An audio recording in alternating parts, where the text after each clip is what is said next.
નમસ્કાર, હાલર એક્સપ્રેસ ન્યૂઝમાં આપનું હાર્દિક સ્વાગત છે। દરરોજના બ્રેકિંગ સમાચાર જોવા અમારી ચેનલ સબસ્ક્રાઇબ કરો। ચાલો જોઈએ આજના તાજા બ્રેકિંગ સમાચાર। વડાપ્રધાન શ્રીની જામનગર મુલાકાત પૂર્વે નાયબ મુખ્યમંત્રી શ્રી હર્ષ સંઘવીનું જામનગરમાં આગમન।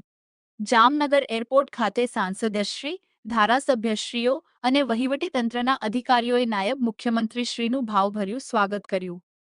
જામનગર તા 08 ભારતના વડાપ્રધાન શ્રી નરેન્દ્રભાઈ મોદીની આગામી જામનગર મુલાકાતને લઈને તંત્ર દ્વારા કરવામાં આવેલી પૂર્વ તૈયારીઓની સમીક્ષા કરવા માટે રાજ્યના નાયબ મુખ્યમંત્રી શ્રી હર્ષ સંઘવી આજે જામનગર એરપોર્ટ ખાતે આવી પહોંચ્યા હતા।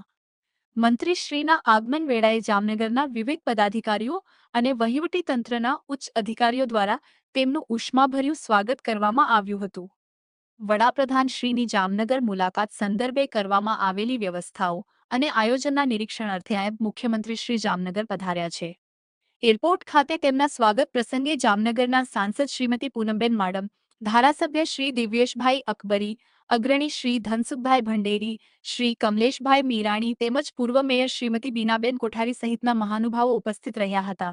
તેમજ વહીવટી અને પોલીસ તંત્ર તરફથી રાજકોટ રેન્જ આઈજી શ્રી નિર્લિપ્ત રાય, જિલ્લા collector Shri P B. Pandya, municipal commissioner Shri D N. Modi તેમજ જિલ્લા પોલીસ અધિક્ષક ડો.